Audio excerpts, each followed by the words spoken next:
Salut tout le monde, j'espère que vous avez passé un bon week-end. On se retrouve pour le WOD de lundi. J'espère que vous arrivez à garder la motivation, même en restant à la maison. Essayez de continuer vraiment de bouger, de faire les WOD qu'on vous propose ou même des autres si vous en trouvez. Il n'y a pas de souci là-dessus, mais essayez de continuer à bouger. N'hésitez pas à poster vos scores. Plus vous allez bouger, plus ça va motiver aussi à continuer. Donc essayez de garder la motivation pour cette semaine. Alors aujourd'hui on va intégrer un nouvel objet. On va utiliser un sac à dos, d'accord? Alors il y a certains mouvements en ce moment qui se font pas avec des sacs à dos. J'ai essayé de faire le tri un peu de ce qui est bien, ce qui est pas bien, que ce soit pour bouger correctement ou même pour la santé de votre sac à dos, éviter de le bousiller. Ok, donc on y reviendra après. Alors pour l'échauffement, un petit peu de mobilité, on va démarrer avec du sans stretch. Vous mettez une jambe derrière, poussez bien le bassin en avant et on vient chercher à se grandir ici. Ok, en poussant vraiment les hanches au sol, faites 30 secondes à droite, 30 secondes à gauche. Ensuite, pigeon. Stretch, c'est étirement du fessier. Vous mettez une jambe devant ici et vous venez essayer d'amener le fessier vers le sol. Ok, sans arrondir le dos, il y aura moins d'étirement au niveau du fessier, mais en sortant la poitrine comme ça. Ok, pareil, 30 secondes par côté.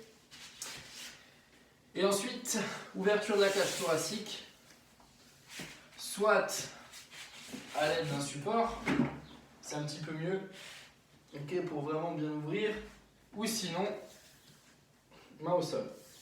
Celui-là va rester 1 minute. Ensuite, quand vous avez terminé ça, vous avez sur l'échauffement à faire 2 tours, 6 climbers plus rotation. Pied à côté de la main, on essaye d'amener la hanche au sol et rotation. Ouvrez un maximum, vous en faites 6 au total. Ensuite, vous relevez, fente alternée, on touche genou au sol. Attention au sol qui glisse, 6 reps au total. Ensuite, push-up to down dog, vous faites une pompe. Ici, vos pieds ne bougent pas. Et vous venez pousser les fesses en arrière en essayant d'écraser comme ça, là j'avance un peu, en essayant d'écraser les talons dans le sol. Et après vous revenez, pompe, et vous faites ça 6 fois au total. Et on termine avec 6 burpees, 2 tours. Voilà pour l'échauffement. Alors maintenant, j'en viens au WOD. C'est un for time de 4 tours, donc ça va être assez long. Donc, utilisez votre sac à dos. S'il y en a qui ont des gilets lestés, vous pouvez faire au gilet lesté. Et vous remplissez avec du poids. Ok, donc ce que je vous conseille le plus simple, c'est des bouteilles d'eau. Vous ajustez. Vous pouvez faire à peu près le même poids qu'un gilet lesté si vous voulez, donc à peu près 6 kg pour les femmes, 9 kg. Après, vous pouvez vous challenger, je m'en fous du poids que vous mettez, tant que vous bougez correctement et que vous arrivez à faire le WOD. Ok, donc on va dire 5-6 kg pour les filles, 9-10 kg pour les mecs. Si après vous voulez mettre plus, il n'y a aucun souci. Alors pour le WOD, c'est un for time de 4 tours. Je vais vous montrer comment prendre votre sac aussi pour ne pas le péter. Premier mouvement, c'est des fentes en overhead. Donc vous prenez le sac là, prenez-le comme vous voulez, vous le mettez au-dessus de la tête, ok, et vous faites vos fentes alternées, donc une fente jambe gauche, vous changez, une fente jambe droite, ok, d'accord, il y en a 20 à faire. Ensuite, vous mettez le sac sur le dos, vous serrez bien HRPU, ok, donc pompe, vous décollez les mains et vous poussez. Ok, donc ça c'est vraiment sera le même ressenti qu'un gilet lesté, vous aurez même peut-être un peu plus d'amplitude parce que le gilet a tendance à tomber. Ensuite, vous enlevez votre sac,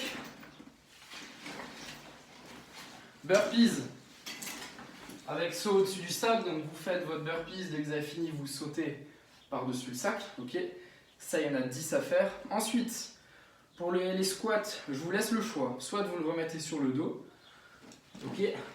Après, vous pouvez très bien le prendre en avant, comme si on avait un sandbag, ok, ou vous le remettez dans le dos. Le plus pratique, vous pouvez alterner, ok, ça ne sera pas exactement la même répartition du poids, donc le ressenti sera différent. Et ensuite, pareil, je vous conseille d'attraper votre sac à ce niveau-là, pas forcément par les sangles, et vous avez 40 reps. Donc là, il y a 40 reps parce que c'est un exercice qui est beaucoup plus facile. On vient mobiliser les dorsaux, vous inclinez en avant et tirage. Ok, il y en a 40. Donc le but, c'est que le dos ne bouge pas, donc il n'y a pas d'à-coup avec les jambes. On ne se relève pas, on reste fixe et on tire. Là, vous pouvez être dynamique. Il y en a 40 à faire. Dès que vous avez fait les 40, vous reprenez, c'est un for time de 4 tours. Et vous aurez bien sûr toute la description sur le papier. Et si vous avez des questions, posez-les en commentaire, ok, comme d'hab. Ensuite, vous avez un petit finisher sur la sangle abdominale. Ça va être un départ toutes les 1 minute 30. Donc toutes les minutes 30, vous démarrez avec 30 secondes de gainage coude. Ça doit être fait unbroken, donc c'est vraiment de 0 à 30 secondes.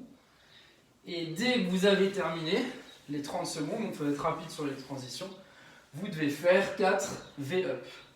Si vous avez du mal sur les V-up, vous faites en tuck. Ok ? Toutes les minutes 30, on redémarre. Et vous devez ajouter 2 V-up. Donc ça fait 30 secondes planche, 4 V-up. Ensuite 30 secondes planche, 6 V-up. Ok ? Le temps de récup, c'est le temps qui vous reste de la minute 30. Ok ? Donc par exemple, si après les 30 secondes de gainage, vous mettez 15 secondes à faire vos 4 V-up, il vous restera 45 secondes de pause. Ok ? Donc vous aurez de moins en moins de pauses et de plus en plus de reps à faire. Donc c'est un death by. Vous continuez jusqu'à que vous n'arrivez plus à rentrer le nombre de V-up dans la minute 30. Et on augmente de 2 à chaque fois. Si jamais, dernière option pour scaler, on essaie quand même de démarrer à 4 V-up ou 4 tuck-up. Ça c'est le scale des V-up. Et si jamais il y en a pour qui la planche, c'est un vrai défi, 30 secondes c'est très dur, réduisez à 20 secondes de planche. Okay, donc vous faites 20 à chaque fois.